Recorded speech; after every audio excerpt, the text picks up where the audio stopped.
네, 오늘 오후 이재명 대통령이 주요 7개국 G7 정상회의에 참석하기 위해 출국할 예정입니다. 여야는 대선 이후 체제 정비에 속도를 내고 있는데요. 오늘은 김진욱 전 더불어민주당 대변인, 이재영 전 국민의힘 의원과 함께 이야기 나눠보겠습니다. 안녕하십니까? 자, 이재명 대통령 오늘 이제 출국할 예정인데 취임 10여일 만에 이뤄지는 외교 무대 데뷔전이잖아요. 한일 간에 그리고 한미 간에 이런 양자 회담이 이루어질까 이 부분도 관심인데 좀 어떻게 예상하십니까? 그렇습니다. 이재명 대통령이 이제 취임 12일 만에 이제 그 해외 첫 순방을 나가게 되는데 그동안 역대 대통령들의 해외 순방 중에 가장 이른 순방 일정입니다. 그것도 보통 양자 회담을 위한 출국이 아니라 이번처럼 G7의 다자 회담을 위한 출국은 또 거의 처음인 것 같습니다. 그래서 이재명 대통령의 실용 외교가 이번에 상당히 빛을 좀 발할 수 있는 단초를 만들어 놓을 수 있는 것인가 하는 부분에 대해서 이제 관심이 많이 집중되고 있고요. 예. 특히 G7에서 우리나라를 참관국으로 초청한 이 배경은 저희가 볼 때는 지난 12.3 비상겸이라는 민주주의의 그 위협 속에서도 잘 극복하고 민주주의를 빠르게 회복한 이 회복성을 보여줬던 대한민국에 대한 위상을 다시 한번 세계가 인정했다라고 보는 것이고 거기에 대한 새 정부에 대한 기대감도 있는 것이다 이렇게 이제 평가를 할 수 있을 것 같습니다. 여기에서 이재명 대통령께서 지난 6일 날 트럼프 대통령과의 전화통화 또 그 이후에 이시바 일본 총리와의 전화통화를 통해서 일단 기본적인 인사는 했고요. 예. 이번 G7에서 다자 간에 이루어지는 회담이다 보니까 여기에서 아마 양자 회담을 길게 준비할 수 있는 여력은 안 될 것 같습니다. 다만 약식으로라도 짧은 양자 회담이 가능하다면 그런 부분들에 대해서 적극적으로 추진하겠다라는 것이 지금 우리 정부 대통령실의 입장인 것으로 봐서 가능할 수도 있겠다라는 생각이 듭니다. 네, 대통령실은 6개월여간 멈춰있던 정상외교를 복원하는 출발점이다. 이렇게 이번 의미를 부여했던데 앞서 이제 여권에서는 G7보다 이달 말에 열리죠. 네덜란드에서 열리는 나토 정상회의 참석이 더 중요하다 이렇게 얘기했었는데 참석하는 쪽으로 좀 가닥을 잡고 있는 것 같더라고요. 네, 일단 외교 무대에 굉장히 중요한 이 두 개의 무대에 굉장히 빠른 시일에 참석을 하게 된 것은 대한민국 위상으로서는 전 좋다고 보고요. 이제 다만 준비했던 기간이 없었기 때문에 실질적으로 어떤 그 의미 있는 대화가 오갈지는 좀 지켜봐야 될 것 같습니다. 아마 캐나다 같은 경우 G7에 초청을 한 이유가 아까 말씀하셨던 대로 우리가 그 계엄과 탄핵이 있었지 않습니까? 예. 그 이후에 탄생한 대통령에 대한 궁금증, 호기심, 대한민국의 그 과정을 좀 알고 싶어서 초청을 하지 않았나라는 생각이 들고 지금 나오고 있는 통상 문제라든지 안보 문제에 대해서는 본인들도 대통령 된 지 얼마 안 된 사람한테 그렇게 심하게 물어볼 것 같지는 않아요. 어찌됐든 간에 이재명 대통령이 한미 동맹과 한미일 협력을 강화하겠다고 얘기를 했으니 예. 이번에 트럼프라든지 아니면은 이시바 총리를 만날 수 있는지가 굉장히 관심이 가져갈 것 같고요. 아까 말씀하셨듯이 그보다 더 중요한 건 나토일 수도 있을 것 같아요. 왜냐하면 이재명 대통령이 되기 전에 이제 안보관에 있어서만큼은 한미 동맹에 대한 중요한 얘기보다는 그거를 좀 비하하는 얘기를 한 것도 있거든요. 물론 과거이긴 하지만 그래서 지금 미중 패권 싸움이 전쟁이 일어나고 있는데 나토 안보 관계 지금 러시아하고 우크라이나의 전쟁 여기에서 우리가 할 수 있는 역할이 뭔지 이런 거에 대해 이재명 대통령의 입장이 매우 많은 관심을 받을 수 있을 거라고 봅니다. 네. 자, 이런 가운데 오늘 대통령실에서 또 이런 내용을 브리핑했습니다. 국민 추천으로 주요 공직자를 뽑는 국민 추천제 접수 건수가 7만 4천여 건을 기록했다. 그런데 추천 횟수보다 추천 사유가 더 중요하다 이렇게 말했더라고요. 굉장히 뜨거운 그 성원을 받고 있다 이렇게 평가할 수 있을 것 같습니다. 그만큼 그 새롭게 이재명 정부에 기대하는 국민들의 열망이 좀 높다 이렇게 평가할 수 있을 것 같은데 아마 이제 제가 볼 때는 이 7만 5천 건 중에 이제 중복자들도 있고 예. 또 대부분이 우리 인사혁신처에서 운영하는 국가 인재 DB라는 게 있습니다. 거기에 등록되신 분들도 굉장히 많이 있으실 거예요. 그렇지만 국민들께서 굉장히 일을 잘할 것 같다라고 평가하는 분들이 이런 분들이구나라는 부분들을 다시 한번 리마인드하는 그런 좋은 계기가 될 수 있고 네. 이분들에게서 또 추천하는 그 추천 사유들이라는 게 있지 않습니까? 그런 추천 사유들이 저희들이 이제 인사를 하다 보면은 이분은 이러이러한 장점이 있어서 앞으로 이런 성과를 기대할 수 있을 것 같습니다. 이렇게 이제 인사 브리핑을 많이 해왔는데 아마도 그것보다도 훨씬 더 풍부한 내용으로 많은 그 추천이 들어왔다라고 보여지고요. 여기에서 과연 이제 몇 분 정도가 이제 선발이 될지 모르겠습니다만 이분들이 이번에 선발이 안 된다고 하더라도 이번 이재명 정부의 5년 기간 내내 인사 DB의 축적이 될 수 있고 그 부분들을 앞으로도 이재명 정부에서 지속적으로 활용 가능한 인재풀을 만들었다라는 부분도 상당히 의미 있는 성과가 될 것 같다라는 생각이 듭니다. 네, 오늘이 접수 마지막 날인데 국민 추천제 지금 이어지고 있는 상황들 좀 어떻게 보고 계세요? 저는 이 부분에 대해서 그게 궁금해요. 만에 하나 저 7만 4천여 건 접수 중에서 상당히 이제 보수 진영에 있는 사람들도 추천됐을 가능성이 많잖아요. 예. 그런 분들에 대한 적절하다면 인사가 단행이 될지 안 될지 저는 아마 그게 되면은 이재명 대통령이 얘기했던 뭐 탕평이라든지 화합이라든지 통합 같은 걸 얘기할 수 있지 않을까라는 생각은 해봅니다. 그래서 좀 더 지켜보면은 그 결과가 어떨지도 궁금해지네요. 네, 이재영 전 의원의 관전 포인트까지 짚어주셨습니다. 자, 이재명 대통령의 장남이요. 지난 주말에 결혼식을 올렸습니다. 비공개로 진행됐지만 결혼식에 참석한 여권 인사들을 통해서 관련 내용이 속속 전해졌는데요. 화면으로 함께 보시죠. 네, 이날 결혼식에는 가족과 친지, 정치권 인사 등 수백 명이 참석한 걸로 전해졌습니다. 철통 같은 경호 아래 하객들은 초대장과 신원을 확인받고서야 식장으로 들어갈 수 있었고요. 휴대전화에는 촬영 방지용 스티커까지 붙였다고 하는데요. 더불어민주당 박홍근 의원은 SNS에 이 대통령이 신랑 신부에게 덕담을 건네려다 목이 메었다며 예식을 마친 뒤 신랑 신부가 두 내외에게 인사를 드릴 때도 눈물 닦기에 바빴다라고 상황을 전했습니다.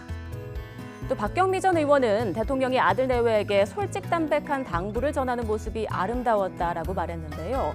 이 대통령은 아들에게 평범하지 않은 아버지를 만나 고생시켜 미안하다. 부부싸움을 하면 내가 기억하는 것과 상대방이 기억하는 게 다르다는 걸 인정해야 한다라고 당부한 걸로 전해졌습니다. 그리고 정청래 의원은 이재명 소년공이 다녔던 오리엔트 시계 공장 친구들을 결혼식장 밖에서 만났다며 SNS에 사진과 영상을 올리기도 했습니다. 여기 계신 분들이 이재명 대통령 오리엔트 시계 같이 다녔던 소년공들이라고 부릅니다. 맞습니까? 네. 그때 이재명 공부 잘했습니까? 네.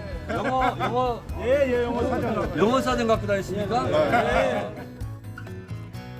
네, 현직 대통령 자녀의 결혼 이번이 처음은 아닙니다. 전두환 씨의 아들과 딸이 모두 대통령 임기 때 결혼을 했고요. 그리고 노태우 전 대통령도 임기 중 딸 소영 씨와 채태원 그룹 SK그룹 회장의 결혼식을 청와대 영빈관에서 치른 바가 있습니다. 네, 당초 결혼식이 아주 소규모로 치러질 걸로 예상이 됐었는데 지금 들어온 내용들을 보면 수백 명, 인산인해를 이뤘다 이런 내용도 있더라고요. 사실 현직 대통령이 가족과 친지들만 모시고 조촐하게 하기는 좀 어려웠던 부분도 있을 거예요. 특히 이번에 이제 정치를 이재명 대통령께서 지난 한 20여 년간 정치를 하셨는데 또 그 집권 여당의 대표를 역임하셨던 대통령께서 가족의 혼사가 있는데 또 누구를 부르고 누구를 안 부를 수 없기 때문에 아마도 이 민주당의 현직 의원들 또는 원외 지역위원장들 이런 분들을 부를 수밖에 없었던 상황들이 있었을 것인데 제가 한번 눈여겨서 본 부분은 다른 여러분들에 대한 초청도 있었겠지만 본인이 그 10대 때 굉장히 어렸던 시절에 이 시계 공장에서 일했을 때 함께 근무했던 손영공 친구분들을 이번에 이렇게 그 예식에 하객으로 초대했다라는 부분은 굉장히 의미 있다. 왜냐하면 본인이 어린 시절을 겪으면서 함께했던 사람들에 대해서 잊지 않겠다라는 어떤 초심의 마음도 함께 들어 있는 것이고, 그 같이 했던 분들이 또 제일 마음에서 우러나오는 축하를 전해주지 않으셨겠습니까? 아마도 그런 인간적인 부분들이 있었던 것 같은데, 규모는 좀 뭐 사람들은 어쩔 수 없이 모였다 하더라도 예.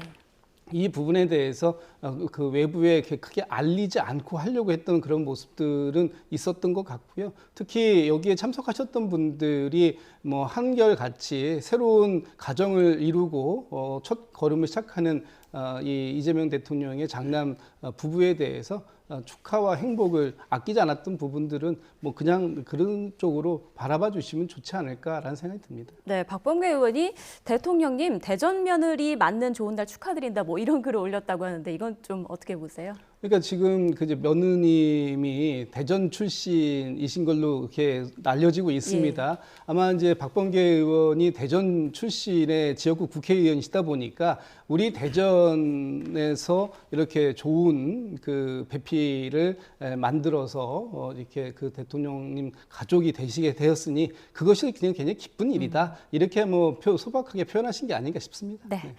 자, 이런 가운데 이재명 대통령의 취임 첫 주 국정수행과 관련해서 응답자 절반 이상이 긍정적으로 응답한 여론조사 결과가 나왔습니다. 그래픽을 보면서 좀 설명을 드릴 텐데요.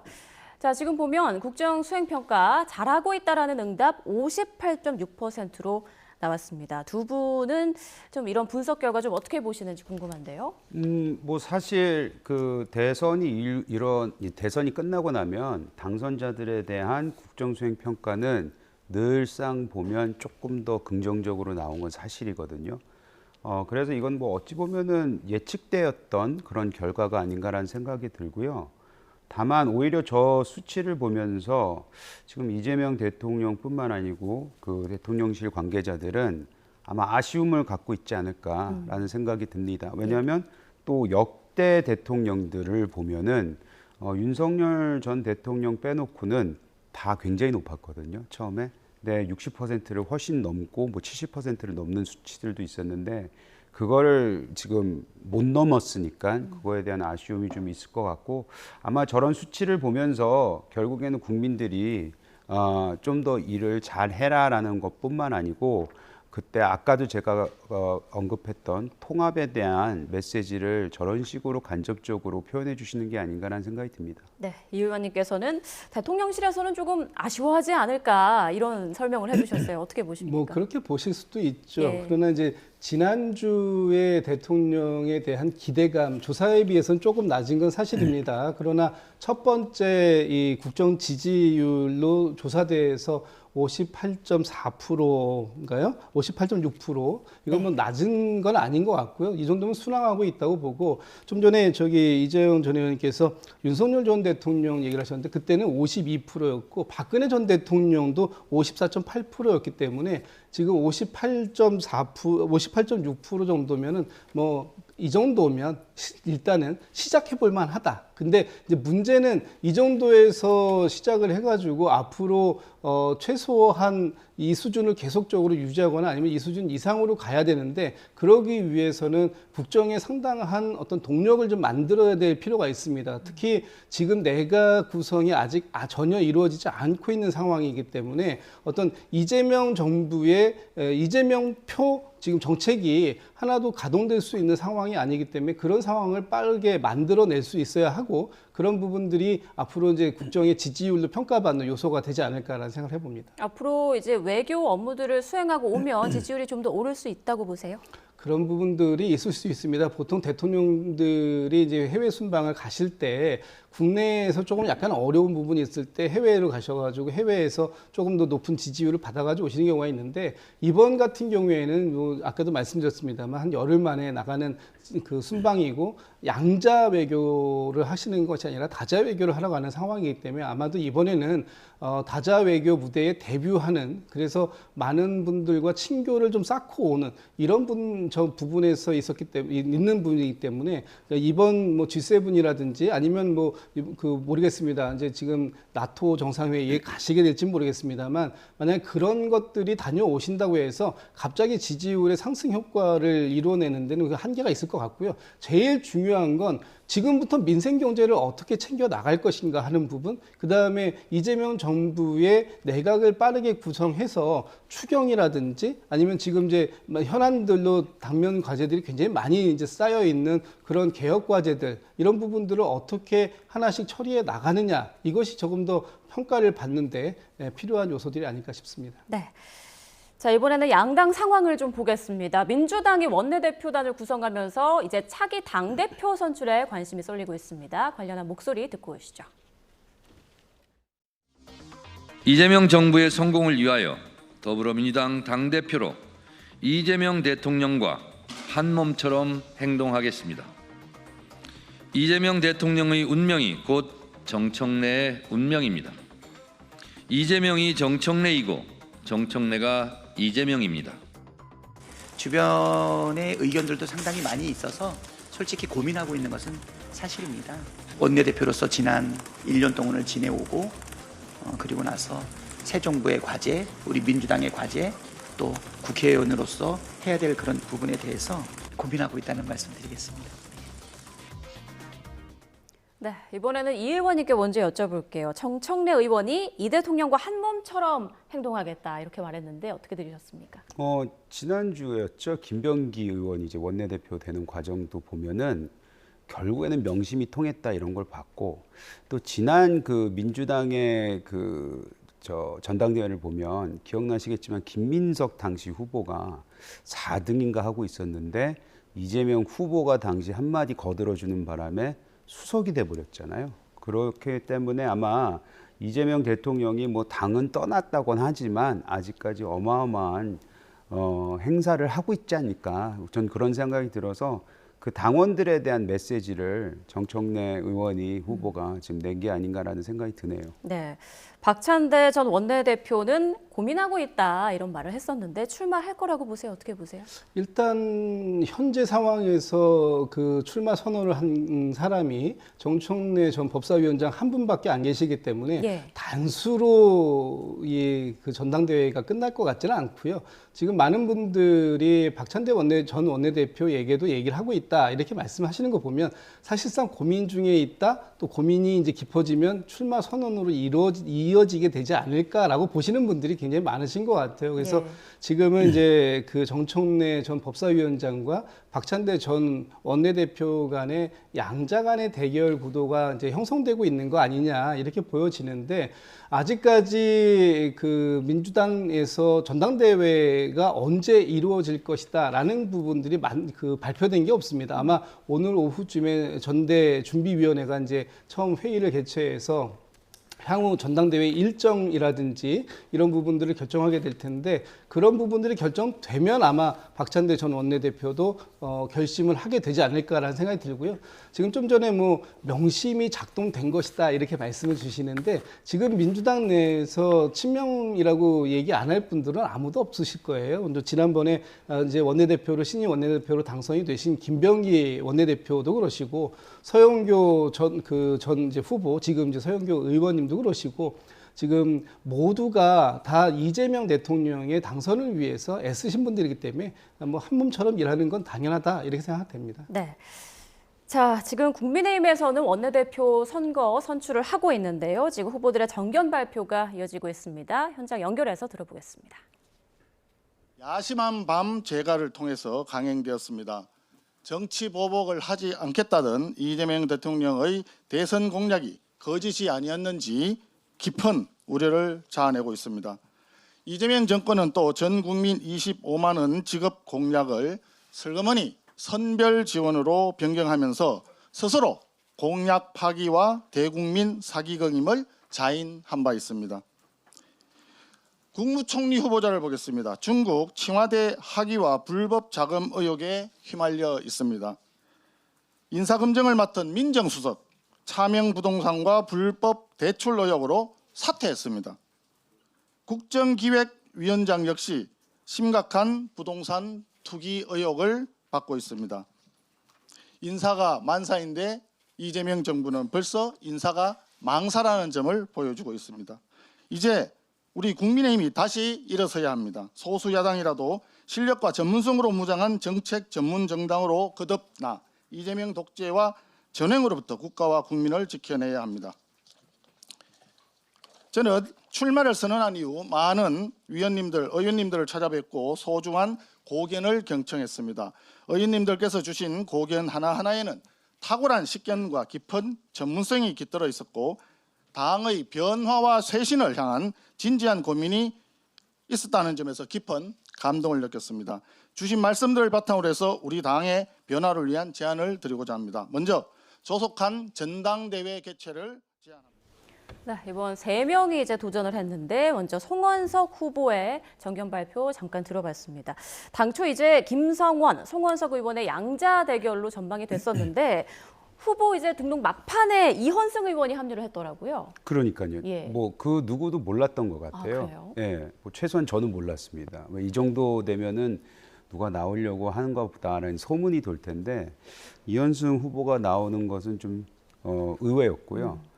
재밌는 건 이제 이현승 후보 같은 경우는 잘 아시겠지만 부산에서 지금 4선째 하고 있고 탄탄한 지역 기반이 있긴 합니다만은 이제 막판에 나왔으니까 기존에 이제 의원들이 나름 정해놓고 있었을 텐데 마음에 그걸 어떻게 흔들지가 관전 포인트가 될 것 같아요. 특히 그 경남에서 어찌 보면은 영남에서 2명의 후보가 나온 그렇죠. 거잖아요. 그리고 우리 국민의힘은 영남 기반이 많은데 의원들이 거기가 이제 어떻게 반응할지 그게 관전 포인트가 될 것 같고 혹여라도 나중에 이제 3명이기 때문에 결선 투표로 가게 되면 50%가 안 넘어서 그러면 결국에는 누구의 표가 누구를 돕게 되는지 그것도 지켜봐야 될 관전 포인트일 것 같습니다. 네. 말씀하신 대로 성원석 후보는 3선이고요. 경북 김천을 지역구로 하고 있고요. 이현승 의원은 부산 부산진을을 지역구로 하는 4선 의원입니다. 그리고 김성원 의원 경기 동두천 양주 연천을을 지역구로 하는 3선. 이렇게 3명의 3파전으로 치러지는데요. 이현승 후보의 정견 발표 들어보겠습니다. 힘을 만들어서 우리 민주당에 한번 맞서기 위해서 원내대표에 출마를 했습니다. 기호는 참고로 2번입니다. 제가 1번과 3번 사이에 끼어 있다는 말씀을 드리고 그게 언뇨하는 말을 여러분께서 잘 이해해 주시기 바라겠습니다. 정말 우리 작년 총선에서 우리가 참패한 데 이어서 이번 대선에도 참패를 했습니다. 정말 비상계엄과 탄핵으로 안 해도 될 조기 선거를 단초로 우리가 제공을 했습니다. 여기에 대해서 정말 책임 있는 정당의 다선 의원으로서 함께하고 계신 동료 의원님들과 초재선 의원 여러분께 정말 죄송하다는 말씀과 함께 정견 발표를 시작하겠습니다. 이번 원내대표 역할은 입법 행정부를 장악한 이재명 정권의 사법 방탄과 사법 장악을 막아내는 게 급선무입니다. 저도 처음에는 190석에 달하는 거대 여건이 국회에서 개헌 빼고는 뭐든지 다 할 수 있다는 현실에 굳이 야당 대표를 맡아가지고 독이든 성배를 마실 필요가 있느냐는 부정적이고 좀 소극적인 생각을 하면서 저보다 훨씬 훌륭하고 투쟁 경험이 많으신 중진 의원들께서 나서주시면 좋겠다는 그런 생각을 했습니다만은 이번에 후보 등록 과정에서 3선 의원 2분만 등록하시는 걸 보고 저는 깜짝 놀랐습니다. 2분 모두 다 훌륭하신 분이긴 하지만 저는 4선 의원으로서 정말 절체절명의 위기에 빠진 우리 당의 현실을 차마 예민하기 어려워서 며칠을 고민을 했고 또 고민을 했습니다.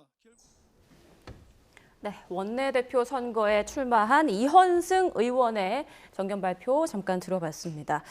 자, 민주당 입장에서 어떻습니까? 어찌됐건 앞으로 이제 협치를 해야 할 상대이기 때문에 국민의힘 원내대표가 누가 될지도 관심이 좀 쏠릴 것 같은데 앞으로 차기 국민의힘 원내대표의 어떤 과제, 역할, 뭐가 가장 좀 중요하다고 보세요? 일단 국민의힘의 원내대표가 되시면 사실상 국민의힘의 비대위원장이라든지 앞으로의 국민의힘의 방향을 결정하는데 상당한 영향력을 행사하시는 분 아닙니까? 그렇다면 국민의힘의 원내대표가 단지 이 원내의 입법 정책만 관여하는 것이 아니라 국민의힘 안에서의 상당한 영향력을 가지고 방향을 어떻게 잡아갈 것인가 하는 부분이 굉장히 중요할 것 같아요. 지금 권성동 전 원내대표 같은 경우에 김용태 비대위원장과 나름 다른 결을 또 보여줬던 모습이 있었기 때문에 당이 하나 되는 모습보다는 여러 개로 분산되는 모습을 보여준 적도 있었는데 이런 부분들을 어떻게 수습해 나갈 것인지 하는 부분, 뭐 지금도 좀 전에 말씀 주셨던 거 보면은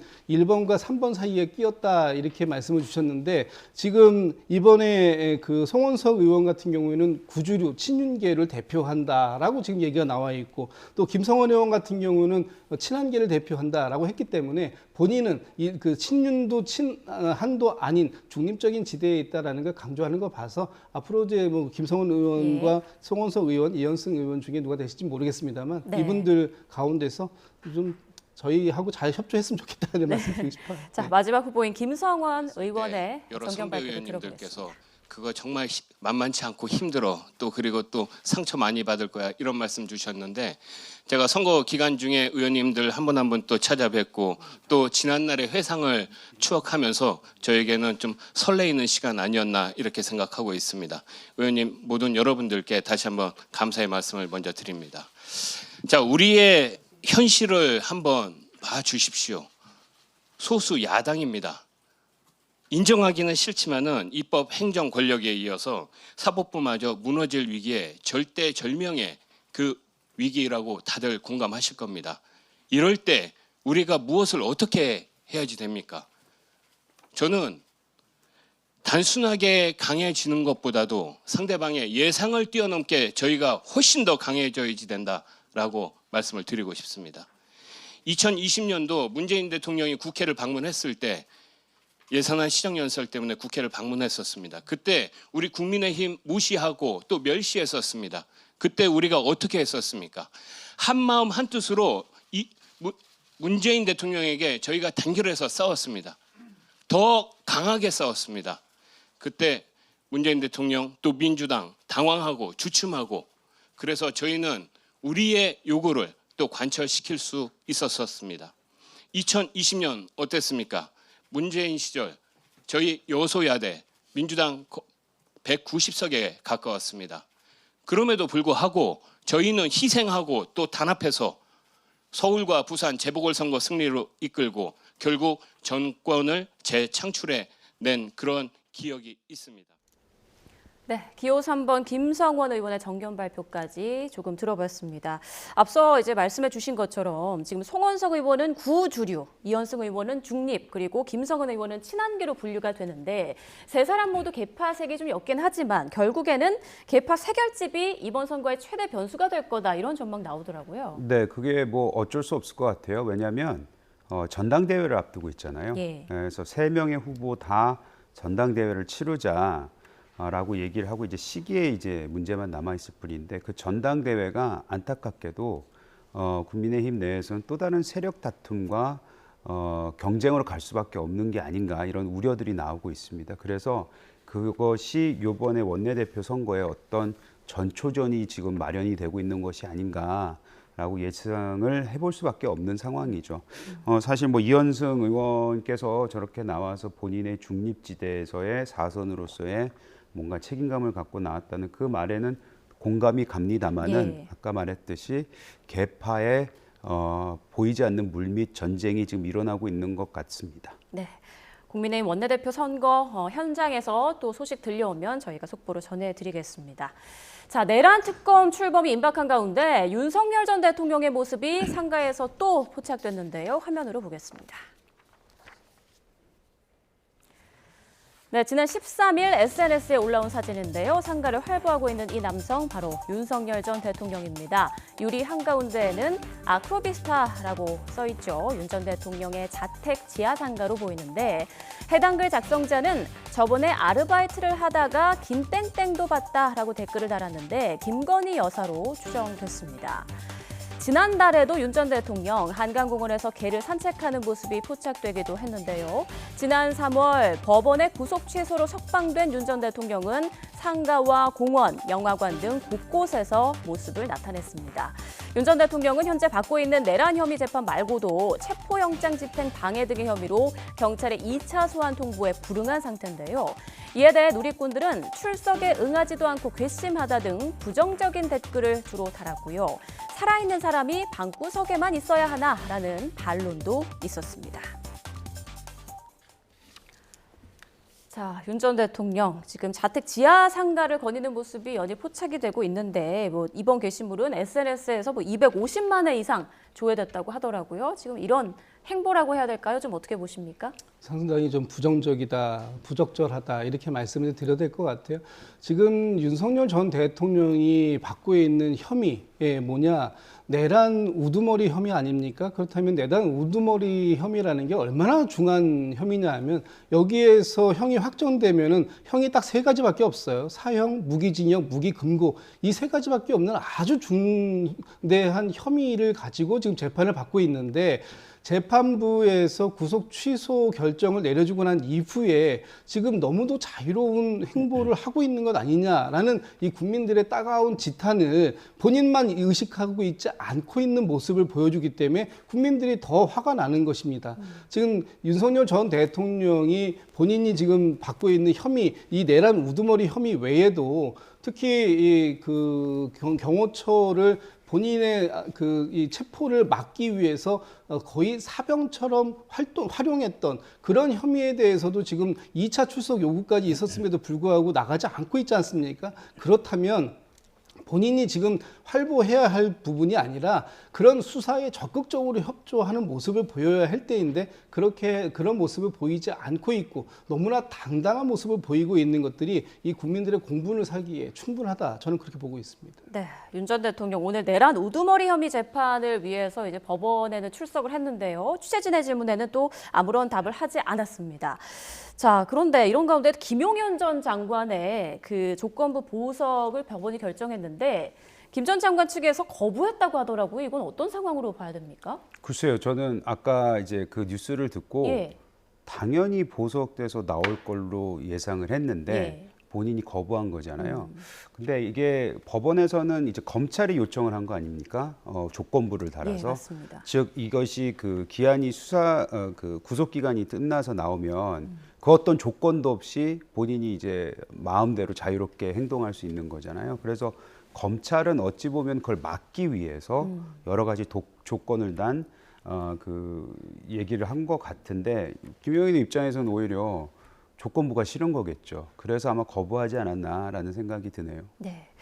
자, 우리 지금 특검 관련해서 이제 윤 전 대통령 아무 질문도 대답을 안 했다라고 했는데 지난 주말에 이제 3대 특검이 좀 분주하게 움직인 것 같더라고요. 특검부와 사무실 찾느라 바빴던 것 같은데 먼저 김건희 여사 수사를 맡은 민중기 특검이 특검부 후보 8명을 대통령실에 추천했다 이런 소식부터 전해졌어요. 예, 어젯밤 밤 늦은 시간에 8명을 추천했다고 합니다. 예. 이제 그렇게 특검이 특검보를 추천을 하게 되면 대통령께서 그중에 4명을 임명하게 되어 있습니다. 예. 그렇기 때문에 아마도 지금 이 상황이라면 김건희 특검법을 맡은 민중기 특검호가 제일 먼저 순항을 출발할 수 있는 준비를 마치는 셈이 될 텐데 이제 지금 다른 특검들도 속도를 굉장히 내고 있어요. 그리고 지금 특검이 규모가 적지 않기 때문에 여기저기에서 여러 사람들에 대한 그 추천, 특히 특검보까지는 지금 대통령이 하시고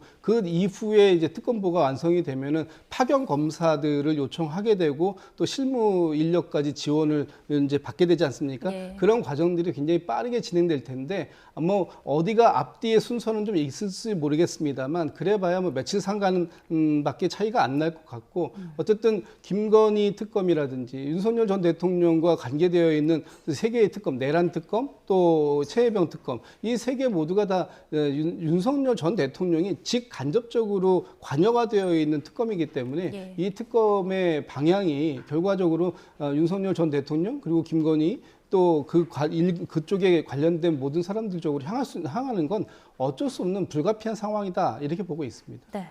자, 그런가 하면 순직 해병 수사방해 의혹 사건을 수사하는 이명현 특별검사는 오늘 출근길 취재진의 질문에 이렇게 답했습니다. 들어보시죠.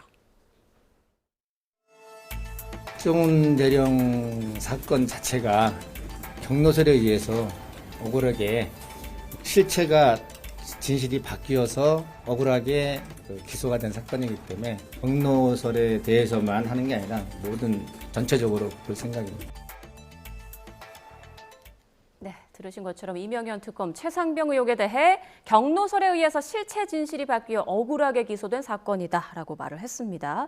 지금 이제 특검 이루어지는 과정들을 봤을 때 좀 어떻게 보세요? 어떻게 보고 계십니까? 이제 겨우 인선 시작했기 때문에 특검을 3명의 특검을 봤을 때는 이제 수사 방향이 어떻겠구나라고 이제 예측이 가능해요. 그래서 우려하는 건 이건 신속하게 하는 건 전 맞다고 생각합니다. 다만 우려되는 거는 이게 적폐청산 시즌2가 되는 게 아니냐. 이거에 대한 실질적인 우려가 있고 아마 그런 것 때문에 우리가 앞서 얘기했던 이재명 대통령에 대한 지지율이 그렇게 높게 나오지 않는 이유 중에 하나가 그런 예상될 수 있는 사회적 혼란을 우려하는 국민들의 마음이 담겨 있는 게 아닌가라는 생각이 듭니다. 네, 알겠습니다. 두 분 말씀은 여기까지 듣겠습니다. 지금까지 김진욱 전 더불어민주당 대변인, 이재영 전 국민의힘 의원과 함께했습니다. 두 분 고맙습니다.